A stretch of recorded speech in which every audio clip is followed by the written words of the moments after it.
코로나 바이러스를 언급하지 않을 수가 없습니다. 왜냐하면 코로나 바이러스가 우리에게 갖다주는 충격이 두 가지가 있습니다. 하나는 세계적으로 수요를 위축시키는 효과가 있다는 것은 아까 잠시 언급해서 아실 겁니다. 근데 문제는 또 있습니다.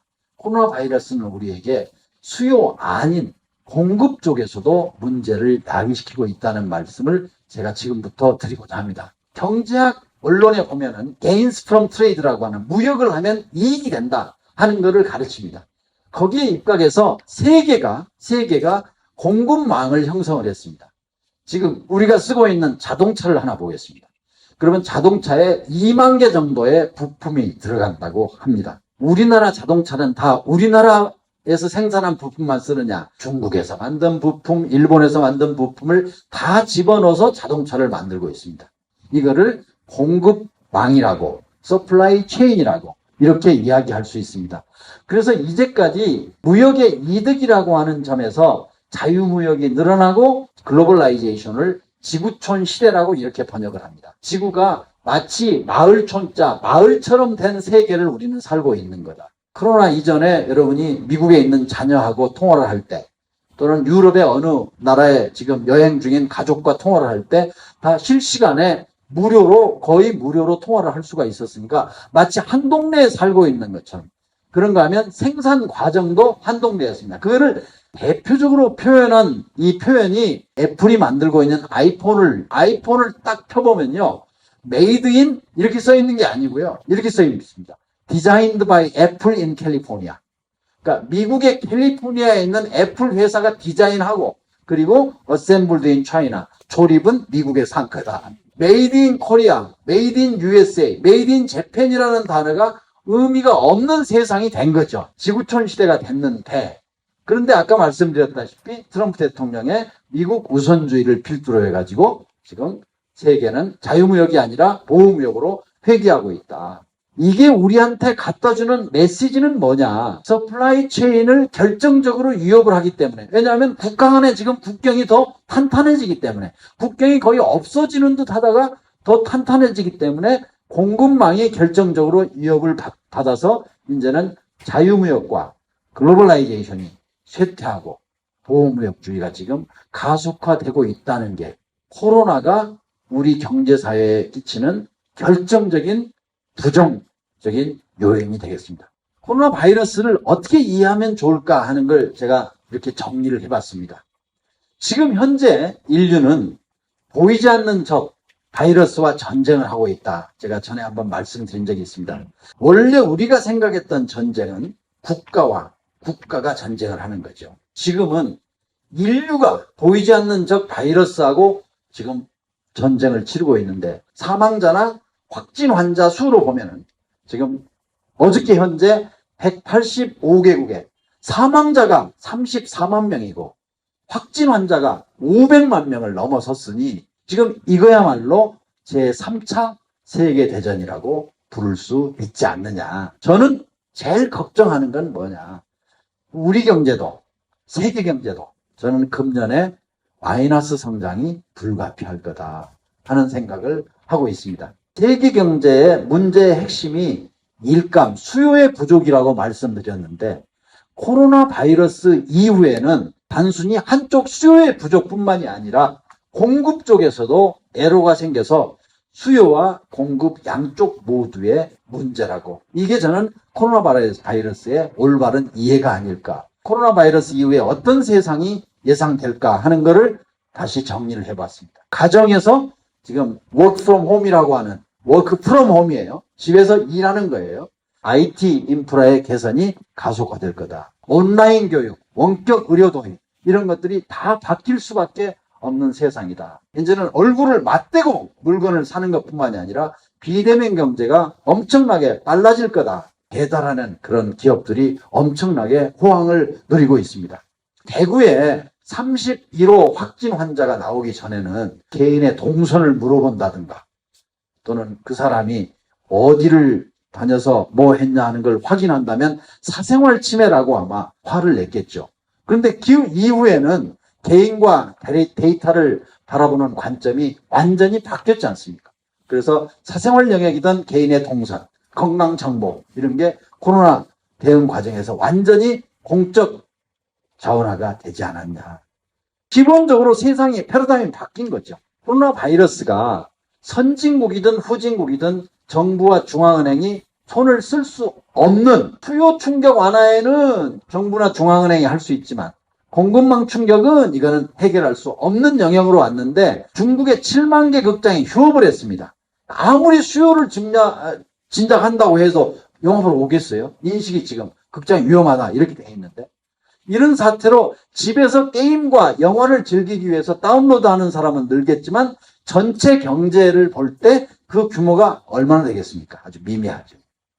과거의 공급망 충격을 보면은 쓰나미도 있었고 태풍도 있었고 지진 뭐 이런 것들이 많이 있어서 공급망 충격을 경험은 했지만 이번처럼 한 구역이 아니고 전 세계가 한꺼번에 공급망 충격을 경험한 것은 처음이다 이렇게 말씀드릴 수 있습니다. 중국, 한국, 일본에 이르기까지 우리 모두 다 글로벌하게 세계가 서플라이 체인에 지장이 생기면서 전 세계가 공급 경쟁이 이루어져서 특히 물건을 만드는 제조업 부문에서 더 큰 타격이 예상될 거기 때문에 전 세계의 경제성장 그리고 일자리 문제에 엄청난 파장을 가져올 거다 이렇게 말씀드릴 수 있습니다. 글로벌 제조업 생산의 중국 비중이 얼마인지 저기 보시다시피 2016년에 25%가 넘습니다. 4분의 1이 다 중국이 생산기지라는 거죠. 한국 경제에 미치는 영향을 보면 이게 가치 사슬이라고 합니다. 한국이 만드는 물건에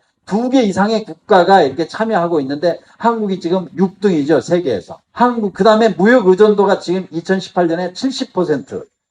그 다음에 우리나라 수출 중에 중국으로 나가는 게 25%.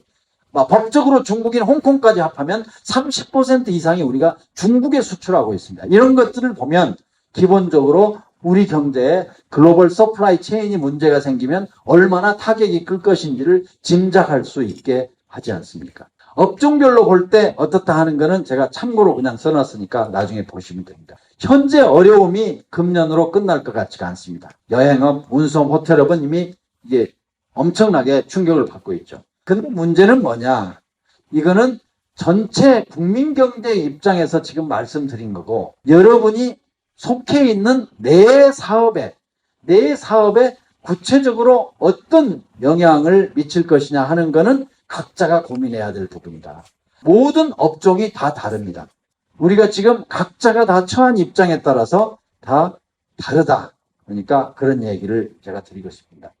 요 내용을 제가 오늘 말씀드리고 싶은 요 표를 하나 가져왔는데 우리나라가 1961년에 경제 개발을 시작을 했습니다. 대한민국은 1961년 5월 16일 날 이제 5.16이 났고 7월 22일 날 경제기획원이라는 조직이 생겼습니다. 62년부터 66년까지가 제1차 경제개발 5개년 계획으로 시작한 이후에 딱 2번 대한민국 경제가 뒷걸음질을 했습니다. 1980년에 마이너스 1.6%입니다. 1979년 10월 26일 날 박정희 대통령 시해 사건이 있었고 또 80년에 냉해까지 겹쳐가지고 마이너스 1.6% 성장을 했습니다.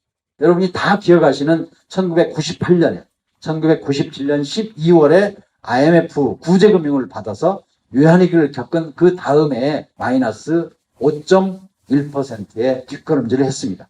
세계가 다 아픈 경험을 가진 2008년 9년 글로벌 리세션이라고 하는 이 과정을 겪을 때도 우리는 뒷걸음질을 하지 않고 작지만 플러스 0.8% 성장을 했습니다. 세계가 놀란 예예요. 대한민국이 OECD 회원국가, 소위 말하는 그래도 나라다운 나라 중에서 2008년, 9년 유일하게 마이너스 성장을 하지 않은 나라입니다.